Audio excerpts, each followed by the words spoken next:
Pwede po ba akong tumugtog kapalit ng pagkain? Umalpas sa katahimikan ng ingranding lobby ng Continental Hotel ang mahinang tinig ng isang 12 anyos na batang babae. Humihiwa sa maringal na usapan ng mga panauhin na parang bigla ang bugso ng hangin. Natigil ang mga pag-uusap. Napalingon ang lahat sa batang nakatayo sa gilid ng silid. Suot ang kupas at hindi kasukat na damit. Ang sapatos ay pudpod. Ang tindig ay tensyonado, ngunit may tapang. Walang takot na ginambala ang pinaka-eksklusibong charity event ng lungsod. Tahimik na nakatayo si Chiara Jimenez sa may bungad ng pangunahing bulwagan. Ang mga matay nakatuon sa makinang na Steinway grand piano sa ilalim ng kumikislap na mga ilaw kristal. Ang kanyang kasuotan, maluwag at payak, ay kapansin-pansing salungat sa mamahaling mga bestida at makikinis na kasuotang panlalaki sa paligid. Mahigpit niyang yakap ang luma at kupas na backpack na para bang iyon ang tanging pananggan niya. Paano siya nakapasok dito? Bulong ng isang babaeng may kulay pilak ang buhok, bahagyang hinigpitan ang hawak sa kanyang baso ng champagne. Nasaan ang seguridad?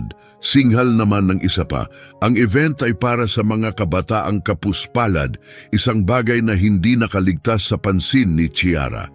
Ilang araw na siyang palipat-lipat ng tirahan at nang makita niya kaninang umaga ang paghahanda para sa okasyon, may kung anong bumalot sa kanyang damdamin at nagtulak sa kanyang subukang pumasok. Lumapit ng dahan-dahan si Beatrice de la Cruz, ang tagapangasiwa ng gabi at tagapagmana ng isang makapangyarihang pamilya. Sa edad na 45, siya ang larawan ng kayamanan at edukasyon, lubos na kumbinsido sa kanyang mataas na katayuan sa lipunan. "Iha," sabi niya na may peking matamis ng ngiti, "hindi ito ang lugar para sa'yo. May McDonald's ilang kanto mula rito." "Gusto ko lang pong tumugtog," sagot ni Chiara, mas matatag na ngayon ang tinig. "Isang kanta lang, kapalit ng pagkain." May ilan nang nagsimulang matawa sa paligid. Tingin niya marunong siyang magpiano? Ani ng isang lalaki sa matulis na navy blue na suit habang tumatawa. Baka nga hindi niya alam nasaan ang Middle Sea. Ang mga bata ngayon, isang pelikula lang ang mapanood, akala mo henyo na, sabat ng isang babaeng kunwaring may simpatiya. Pero hindi bumaba ang tingin ni Chiara.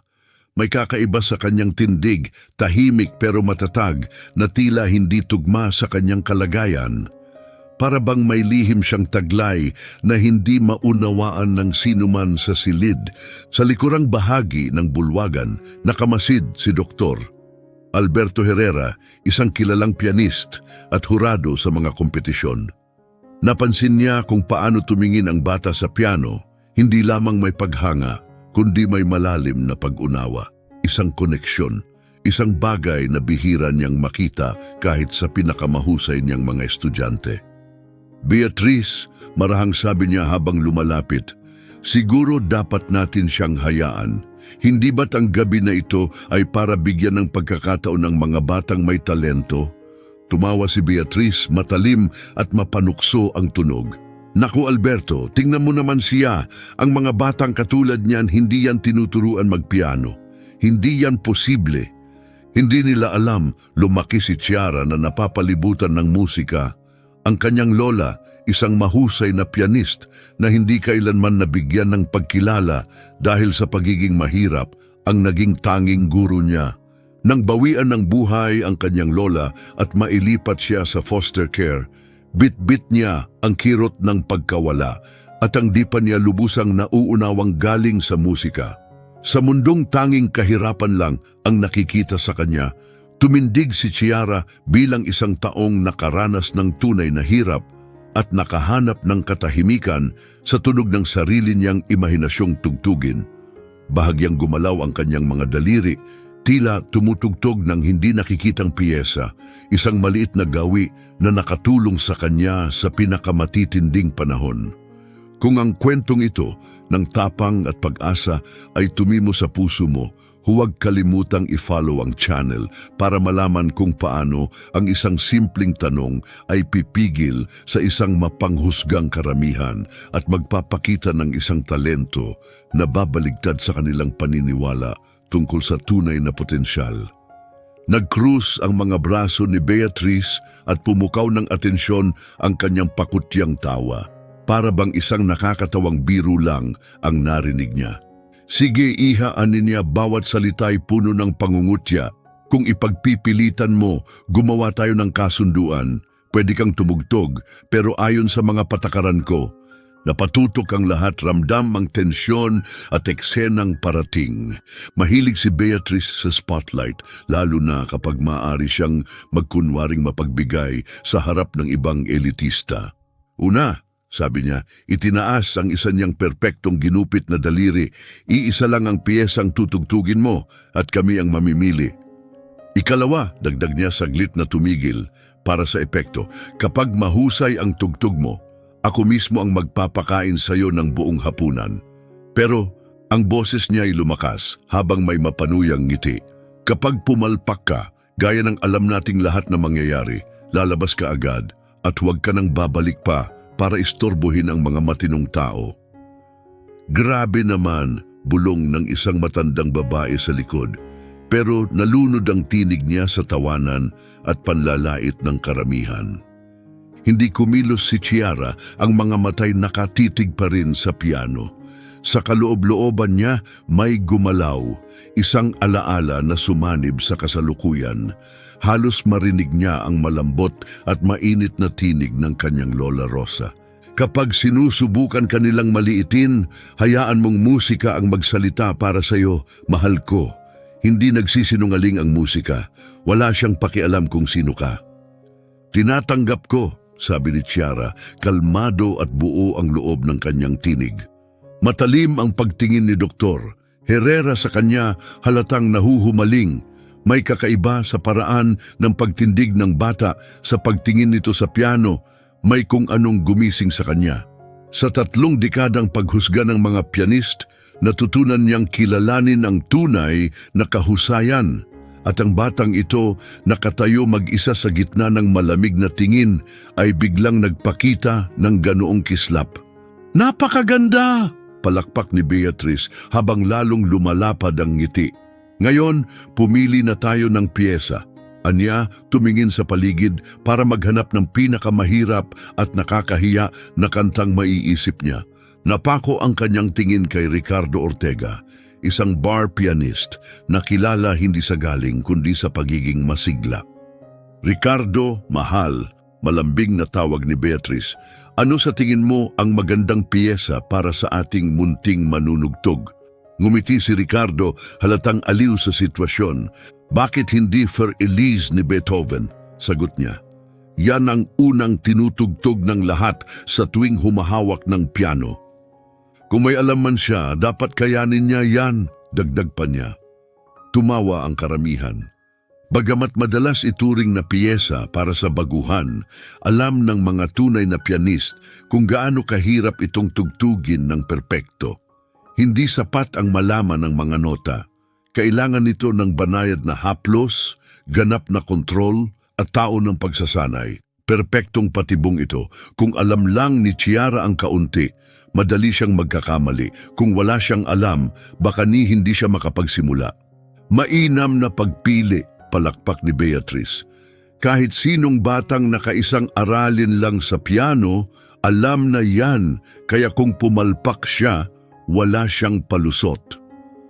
Tahimik na tumango si Chiara at nagsimulang lumakad papalapit sa piano. Bawat hakbang ay tila may taglay na tahimik na lakas na nagpakilos sa ilan sa mga bisita sa likuran. May kakaibang pakiramdam. Walang batang kasing edad niya ang dapat may ganong klaseng katahimikan at dignidad habang pinapahiya sa publiko. Nang marating niya ang bangko, mahinahon at eksaktong inayos niya ito, gaya ng isang sanay na sanay. Biglang kinilabutan si Dr. Herrera. Hindi ito kilos ng baguhan, Ngunit si Beatrice yumuko sa mga bisitang katabi niya at pabulong na sinabi, "Tingnan niyo yan, hindi nga marunong umupo ng maayos.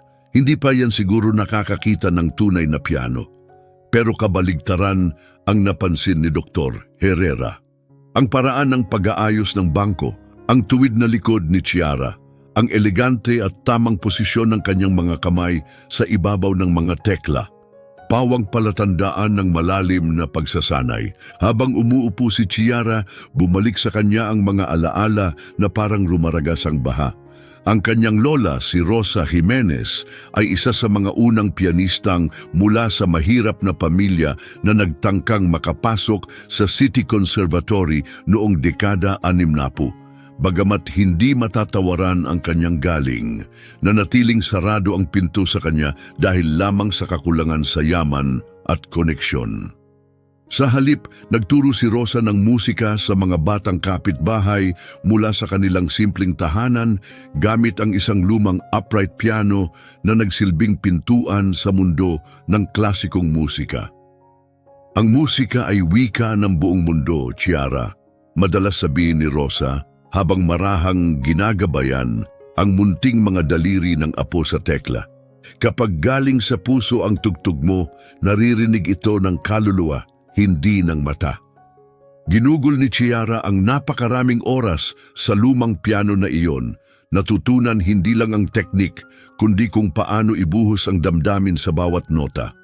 At nang pumanaw si Rosa at nawala ang lahat kay Chiara, nanatili ang musika kahit sa imahinasyon lang habang tahimik siyang tumutugtog sa dilim ng mga tirahang pansamantala. "Inaantay ka na namin," singhal ni Beatrice sabay tapik ng mga daliri sa mesa. "O sumuko ka na ba agad?" Hindi sumagot si Chiara. Huminga lang siya ng malalim at inilapat ang kanyang mga kamay sa keyboard. Sa mismong sandaling humawak ang kanyang mga daliri sa mga tekla, parang may muling nabuhay sa loob niya.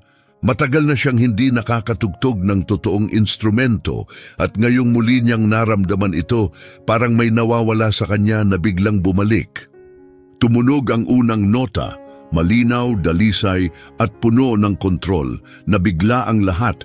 Hindi ito parang galing sa baguhan, ito'y puno ng kumpiyansa, linis at husay. Bahagyang lumapit si Dr. Herrera na bighani. Ang notang iyon ay perpekto, ang diin, ang tunog, ang tono, lahat ng pinagsisikapang makamit ng isang pianist sa loob ng maraming taon. "Swerte lang," bulong ni Beatrice, pero may pag-aalinlangan na sa kanyang boses. Nagsimula ng tugtugin ni Chiara ang pambungad na bahagi ng Für Elise at mula sa unang mga taktika pa lang, naging malinaw na hindi ito tsamba. Parang likas sa kanya ang bawat galaw, walang sablay, walang pag-aatubili, ang bawat parirala, bawat pagbabago, bawat gamit ng pedal, pawang may kasanayan at damdamin. Pero higit pa sa galing teknikal, may lalim sa kanyang tugtog, may damdamin sa bawat hugis ng linya ng musika, sa bawat katahimikan sa pagitan ng mga nota na nagpamangha kahit kay Dr. Herrera. Hindi lang ito bata na mahusay tumugtog, isa itong tunay na kaluluwa ng isang alagad ng sining. Nababalot na ng katahimikan ang buong silid. Hindi na gumagalaw ang mga baso, naputol ang mga usapan at kahit ang mga waiter ay napatigil. Lahat ay nakatuon sa batang nasa piano, hinahatak ng kagandahan ng kanyang musika. Nagsimulang makaramdam ng paninikip si Beatrice sa tiyan. Hindi ito ang inaasahan niya. Sa halip na mapahiya si Chiara, may ibang bagay siyang nilikha, isang bagay na hindi na niya kayang kontrolin. Habang tumutugtog si Chiara, ganap na nilamon ng musika na dumadaloy sa kanya na parang agos. Unti-unting sumibol sa isipan ng bawat isa ang iisang tanong. Sino ba talaga ang batang ito? Anong katotohanan ang ipinapahayag niya sa pamamagitan ng kanyang tugtog? Nang marating ni Chiara ang mas mahihirap na bahagi ng piyesa, naramdaman ni Dr. Herrera na bumibilis ang tibok ng kanyang puso. 4 na dekada ng paghusga sa talento ang humubog sa kanyang pakiramdam at ang nasasaksihan niya ngayon ay hindi maipaliwanag. Hindi lang basta mahusay ang pagtugtog ng bata, ito'y pambihira. Tinugtog ni Chiara ang mabilis na pababang mga arpeggio, bahagi ng piyesang kinaiinisan ng kahit mga veteranong pianist nang may kahinhinan at galing. Bawat nota ay may layunin, bawat paghinto ay sinadya. Ang damdaming isinasalin niya sa musika ay higit sa kanyang edad. Namangha si Dr. Herrera habang pinanood si Chiara gamitin ang damper pedal na parang isang bihasang concert pianist. Hindi ito totoo, bulong niya sa sarili habang lalong lumalapit. Si Beatrice naman na natiling nakatayo sa di kalayuan, ngunit unti-unti nang nakaramdam ng tunay na kaba. Nagbago ang hangin sa paligid. May nangyayari at hindi na ito kontrolado ng kanyang mga kamay. Wala nang nagsasalita, ni isang bulong ay hindi na umalingaw-ngaw sa bulwagan. Maging ang mga waiter ay tila natigilan, hindi makagalaw, hawak pa rin ang kanilang mga tray. Tuluyang nilamon ng hindi inaasahang pagtatanghal na nagbago sa gabi mula sa isang marangyang pagtitipon tungo sa isang di inaasahang konsyerto. Baka kinabisa lang niya yan mula sa YouTube tutorial. Sigaw ni Beatrice, umaasang maririnig siya ng iba. Pilit ang kumpiyansa sa kanyang tinig habang sinusubukang mabawi ang sandali. Ang mga bata ngayon, ginagaya lang ang mga nakikita nila online. Ngunit hungkag ang kanyang mga salita, mahina kumpara sa katotohanang unti-unting nahahayag sa kanilang harapan. Ang ginagawa ni Chiara ay hindi basta panggagaya, ito ay mas malalim. Hindi lang ito tungkol sa pagtugtog ng tamang nota, ito'y tungkol sa pag-unawa sa mga ito, sa pagdama, sa pagbibigay ng totoong damdamin. At ang ganitong pagpapahayag ay hindi makukuha sa panonood lang ng video. Ito'y bunga ng mga taong pag-aaral, ng karanasan at ng pagmamahal. Nasaksihan na ni Dr. Herrera ang napakaraming batang may talento. Nakakita na siya ng mga 5 taong gulang na kayang tumugtog ng Mozart at mga kabataang nakakayanan ang Rachmaninoff na parang wala lang. Pero ito, ang ginagawa ni Chiara, ay ibang-iba. Hindi pa siya kailanman nakakita ng ganito, kasakdal na pagsasanib ng walang kapintasan na teknik at tunay na emosyonal na lalim sa isang batang dumaan sa matinding paghihirap. Narating ni Chiara ang emosyonal na rurok ng Furilis. Ang bahaging muling bumalik ang pangunahing tema ngayon ay mas matindi pagkatapos ng masalimuot na mga palamuti.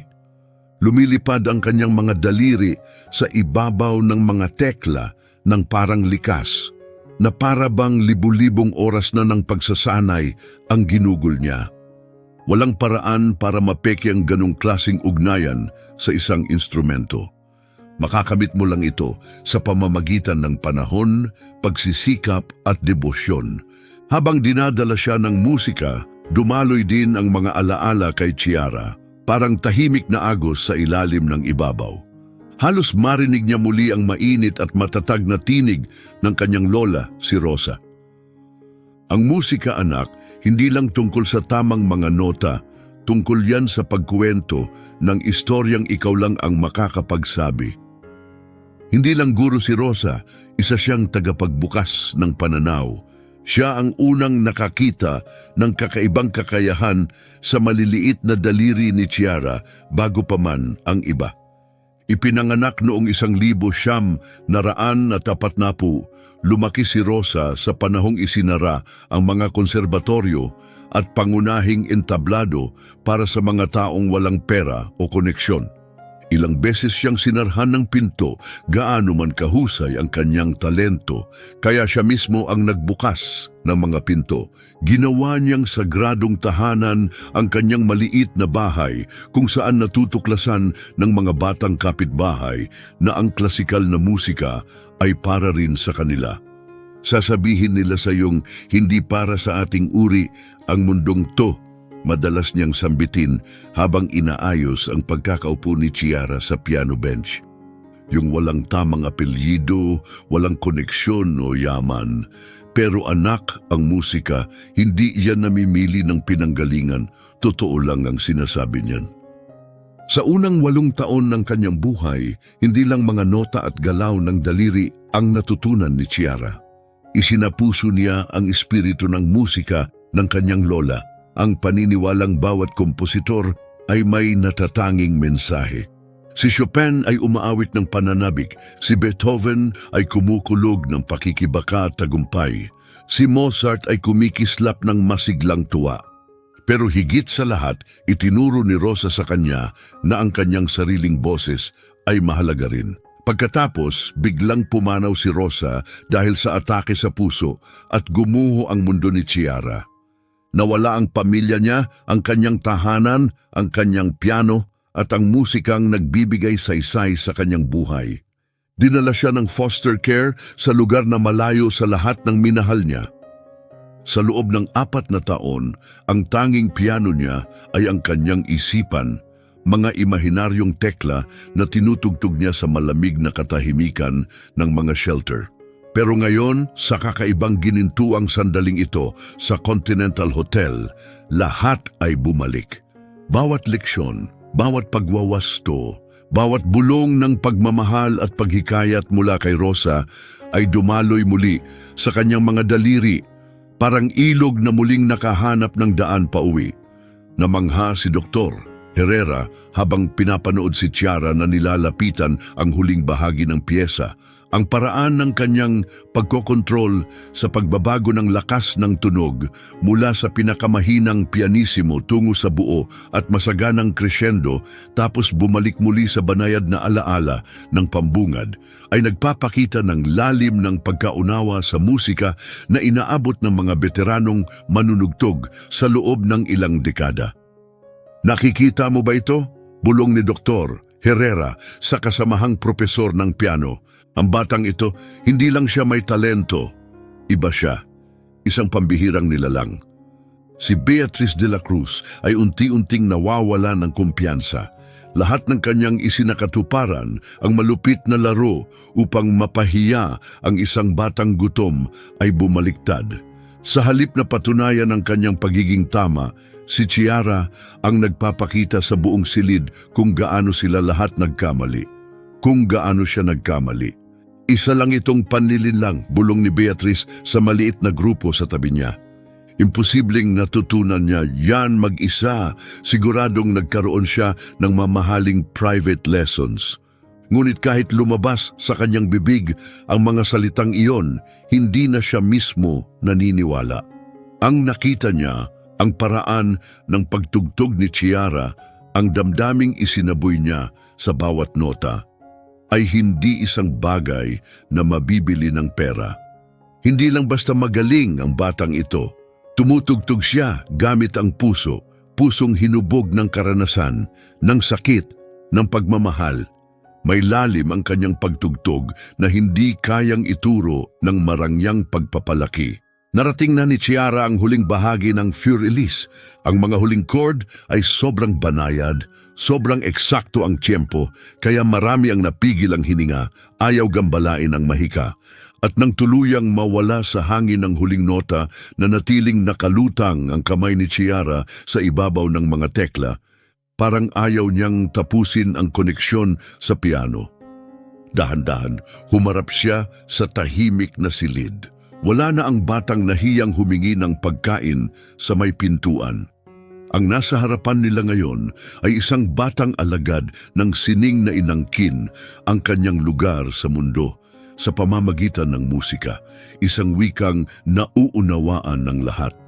Si Dr. Herrera ang unang gumalaw, pinagtagpo niya ang kanyang mga palad sa isang mabagal at marangal na palakpakan. Ang tunog ay bumasag sa katahimikan na parang malayong kulog. Isa-isa, sinundan siya ng iba. Maya-maya pa, ang buong bulwagan ay napuno ng tapat at makapangyarihang palakpakan na tila yumanig sa mga pader ng Grandeng Hotel. Napalibutan si Beatriz ng lumalalang takot. Ang dapat sana'y pampublikong kahihiyan ay naging tagumpay. Inihanda niya ang entablado upang kutyain ang isang batang gutom. Ngunit ngayoy nasasaksihan niyang ang batang iyon ang sentro ng paghanga at pagkamangha. At mas masaklap, nakita niya ito sa mga mukha sa paligid niya. Isang di binibigkas na tanong ang unti-unting lumilitaw, parang aninong umaangat. Kung mali sila kay Chiara, ano pa kaya ang mga mali nila? Tahimik lang si Chiara sa kanyang upuan, malambot ngunit matatag ang tingin. Hinayaang dumampi sa kanya ang palakpakan, parang mahinang ulan matapos ang matagal na tagtuyot. Sa likod ng kanyang mahinahong anyo, may bago nang nabubuo. Hindi ito kayabangan, kundi isang malalim at lumalalim na pagkaunawa sa sariling lakas. Napatunayan na niya ang punto niya at alam niya ito, pero ramdam din niya na ito'y simula pa lamang. Lumapit ng dahan-dahan si Dr. Herrera sa piano, ang mukha ay puno ng paggalang at profesional na pagkabighani. Iha, aniya mahinahon. Maari ko bang itanong kung saan ka natuto? Dapat kakaiba ang nagturo sa'yo. Tumingin si Chiara ng diretso sa kanyang mga mata at sa unang pagkakataon, hinayaang umangat ang dalamhati ng nakaraang 4 na taon. Ang lola ko po ang nagturo sa akin, sagot niya halos pabulong. Sabi niya ang musika ang tanging bagay na hindi kailanman mananakaw sa akin. Para kay Dr. Herrera tila kidlat ang kanyang mga salita, hindi isang kilalang akademya, hindi isang elitistang guro, kundi ang pagmamahal at karunungan ng isang lola. Hindi pera o pribilehiyo ang humubog sa kanyang talento, kundi pamilya, pananabik at katatagan. Ang lahat ng kanyang pinaniwalaang landas tungo sa tunay na kadakilaan ay biglang nabago ng isang 12 taong gulang na batang muling nagbigay kahulugan sa pagiging pambihira. Kahit napupuno pa ng paghanga ang silid na pagtanto ni Chiara na may nagbago.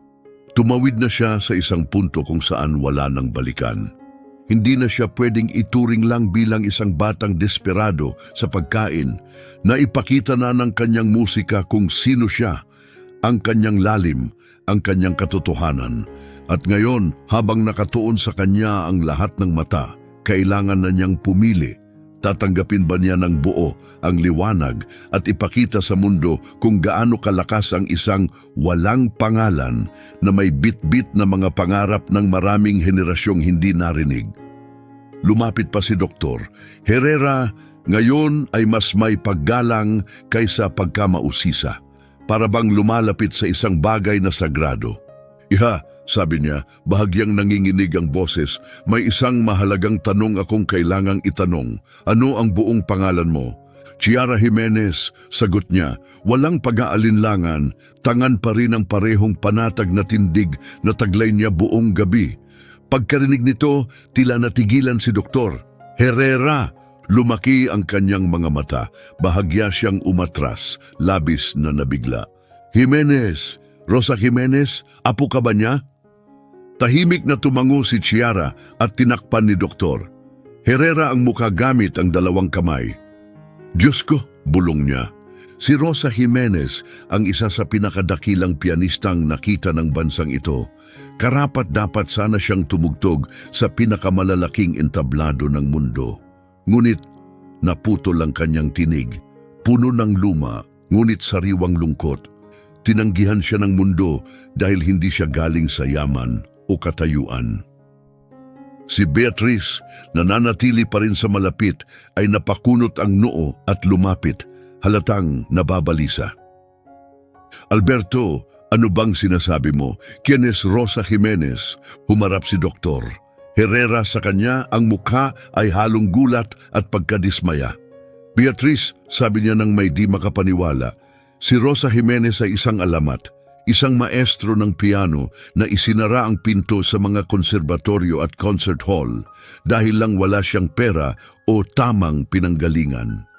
Hindi siya isinilang sa pribilehiyo kaya isinara nila ang mga pintuan sa kanyang talento. Pero naging isa siya sa pinakarespeto at hinahanga ang pribadong guro sa buong bansa. Ang mga estudyante niya ang naging mga concert pianist, kompositor, propesor. Nagsimulang kumalat ang mga bulong sa buong bulwagan. Ilang bisita ay nagsimulang maglingunan.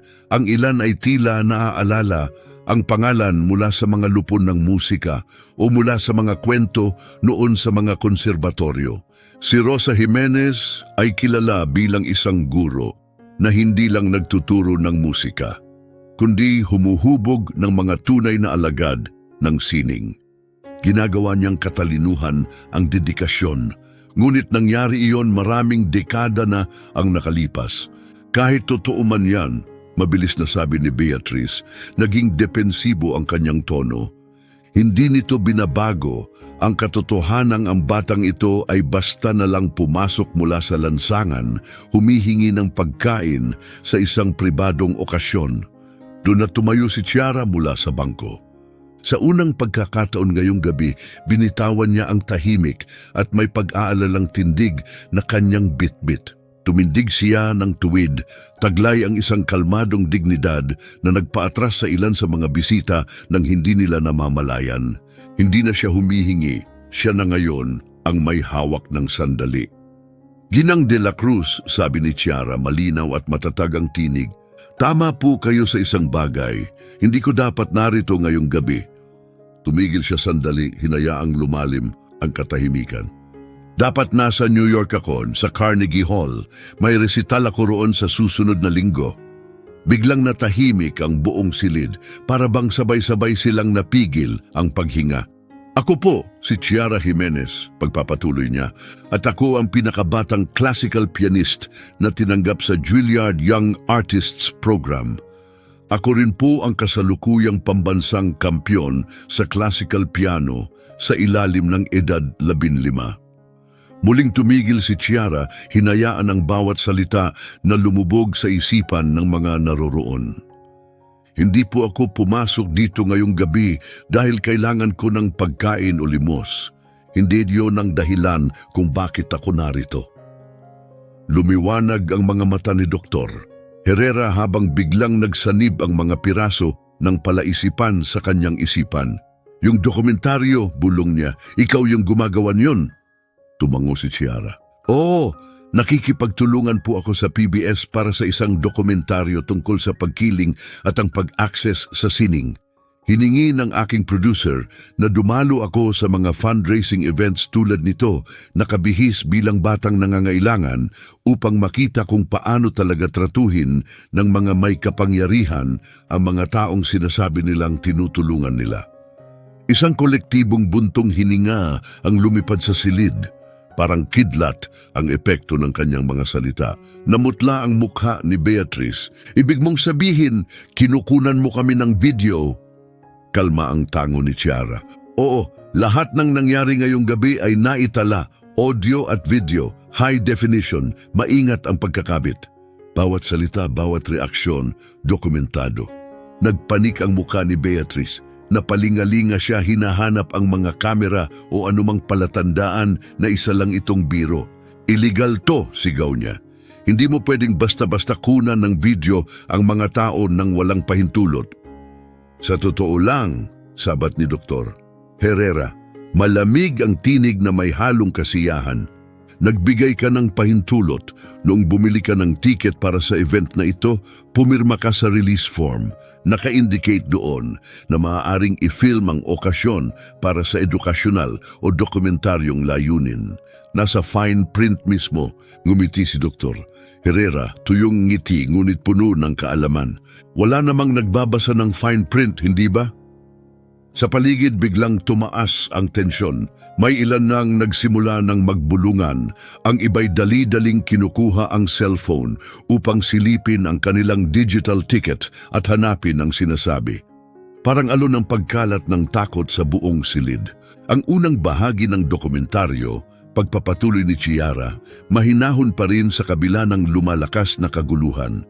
Ay tutuon sa kung paanong kadalasan ay binabaliwala ang potensyal dahil lang hindi ito nakaayos sa paraan na inaasahan ng mga pribilehiyo. Ang ikalawang bahagi ay ipapakita kung paano tumutugon ang mga nagsasabing sumusuporta sa sining kapag ang tunay na talento ay nagmumula sa hindi inaasahang lugar. Tiningnan niya ang bawat mukha sa silid. Ang tanging ginawa ko, anya, ay ipakita ang inyong tunay na asal noong akala ninyong walang nakakakita. Lumapit si Doktor. Herrera, ang mukha ay puno ng respeto. Maaari ko bang malaman anong balak mo sa footage na ito? Ibo-broadcast po ito sa buong bansa sa susunod na buwan, tugon ni Chiara. Pero naglalabas na rin ako ng mga maiikling clip sa YouTube channel ko. Yung pinakahuli, kinunan sa isang kaparehong gala sa Boston, lampas 2 milyon at kalahating views na. Tumigil siya muli, hinayaang lumubog ang bawat salita. Ipinapakita ng mga video na ito ang kaibahan ng mga totoong sumusuporta sa sining. At ng mga nagpapanggap lang habang hawak pa rin ang parehong pagkiling na sinasabi nilang nilalabanan nila. Unti-unting napalitan ng pagkabahala ang dating pagkailang sa buong paligid. Lahat ng paningin ay nakatuon na kay Beatrice. Sa loob lang ng ilang araw, milyon-milyong tao ang makakapanood ng kanyang kalupitan, kayabangan at pangmamaliit sa isang batang may talento. Magiging simbolo siya ng elitismo, pagkukunwari at kahihiyan. Ginang de la Cruz, sabi ni Chiara, malakas at malinaw ang tinig, pumuno sa katahimikan ng silid. Buong gabi ninyo akong pinaramdam sa salita at sa gawa na ang mga katulad ko ay hindi kabilang dito. Hindi kami mahalaga, na wala kaming mayaambag sa mundo ninyong puno ng sining at mataas na lipunan.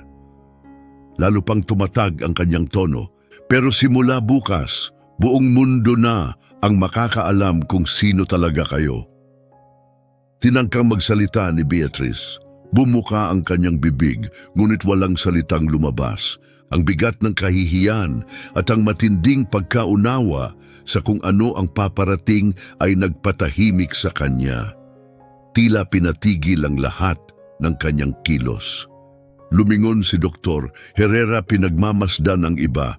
Maputla ang mga mukha nila, tensyonado at takot. Ilan na sa mga ganitong event ang naitala mo? Tanong niya. Ito na ang pang-12, sagot ni Chiara. At sa bawat isa, pare-pareho ang pattern. Mga taong nagsasabing mahalaga sa kanila ang sining at oportunidad, pero agad na hinuhusgahan ang sinumang hindi pasok sa inaakala nilang itsura ng talento. Minsan pang humarap si Chiara kay Beatrice, hindi natitinag ang kanyang tingin. Ang kaibahan natin, Ginang de la Cruz, ay ito. Pagkatapos mamatay ang lola ko, totoo pong natulog ako sa mga shelter. Naranasan ko ang tunay na hirap. At ang natutunan ko sa panahong yon ay ito, ang dignidad ay hindi nagmumula sa yaman o estado sa lipunan. Galing yon sa kung paano mo tratuhin ang kapwa mo, lalo na kapag akala mong walang nakakakita. Ganap ang katahimikan, walang naglakas loob na magsalita. Alam ng lahat sa silid ang katotohanan, wala ng paliwanag o depensa na sapat, at sa lalong madaling panahon, wala na ring paraan para itago ito. Maingat na binuksan ni Chiara ang kanyang backpack at inilabas ang isang maliit na recording device. Halos hindi pansin, ngunit ngayong gabi makapangyarihang patotoo. Itinago niya ito pabalik at naiwan sa hangin ang isang tanong na tila usok na lumulutang. Ilan pa kaya, ilan pang mapagmataas at mapanghusgang tao ang naihayag na ng batang ito na minsan nilang minamaliit? 6 na buwan nang lumipas, nakatayo si Beatrice de la Cruz sa bintana ng kanyang maliit at payak na apartment. Tahimik na pinapanood habang huminto ang isang makinis na limousine sa harap ng Carnegie Hall. Bumaba si Chiara Jimenez, maliwanag ang ngiti sa suot niyang eleganteng concert dress, kumakaway sa grupo ng mga taga-suporta bago pumasok sa engrandeng pasukan. Ngayong gabi, siya ang tutugtog bilang pinakabatang soloista ng buong season. Ang dokumentaryong Faces of Discrimination ay naging viral, higit 15 milyong views sa YouTube lamang. Ipinalabas ito sa pambansang telebisyon, tinalakay sa mga universidad at pinuri sa mga samahan ng kultura sa buong bansa. Si Beatrice ang naging mukha ng elitistang pagkukunwari. Tinanggal siya sa lahat ng posisyon sa mga organisasyong makakawanggawa. Ang marangyang mundo na dati niyang pinamumunuan ay tuluyang lumayo sa kanya. Bumagsak ang kanyang event business, nawala ang lahat ng importanteng kliyente. Ngayon nagtatrabaho na lamang siya bilang legal assistant sa isang maliit na law office, tahimik na sinusubukang muling buuin ang reputasyon na baka hindi na muling mabawi. Samantala si Dr. Herrera ay naging opisyal na mentor ni Chiara, ginagabayan siya sa masalimuot na mundo ng profesional na karerang musical. Ang Continental Hotel na pinahiya dahil sa papel nito sa iskandalo ay naglunsad ng bagong scholarship fund para sa mga batang musikero mula sa mahihirap na pamilya at ginawang ambasador si Chiara. Walang pakialam ang musika sa kulay ng balat mo, sa laman ng bank account mo o sa pinanggalingan mo, sabi ni Chiara sa kanyang unang pambansang panayam matapos ipalabas ang dokumentaryo. Ang kinikilala lang ng musika ay katapatan at pagmamahal. At kung meron ka ng pareho, walang makakapigil sa'yo. Ang epekto ng kanyang kwento ay lumampas pa sa isang pagtatanghal. Nagbukas ang mga paaralan ng musika sa buong bansa ng mga outreach program. Nagbago ang pulisiya sa admissions ng mga konserbatoryo. Daang-daang batang may talento mula sa mahihirap na pamilya ang sa wakas ay nabigyan ng tunay na pagkakataong maipakita ang kanilang kakayahan. At habang pinapanood ni Beatrice si Chiara na tinatanggap ang kanyang nararapat na lugar sa entabladong iyon, naunawaan niya ang pinakamasakit na katotohanan sa lahat. Ang dignidad at talento ay hindi nabibili. Hindi ito namamana at lalong hindi ito dapat hinuhusgahan base sa kulay ng balat o estado sa lipunan. Hindi kinailangan ni Chiara ng paghihigante. Ang pinakamalaking tagumpay niya ay ang patunayan na ang tunay na kadakilaan ay laging lumilitaw kahit ilang pader pa ang humarang dito. Kung ang kwento ng katatagan at tagumpay na ito ay tumama sa puso mo, huwag kalimutang isubscribe ang channel para sa mas marami pang makapangyarihang kwento na nagpapaalala sa atin. Ang tunay na kahusayan ay hindi humihingi ng permiso at kailanmay hindi ito nagtatago ng matagal. Pwede po ba akong tumugtog kapalit ng pagkain? Umalpas sa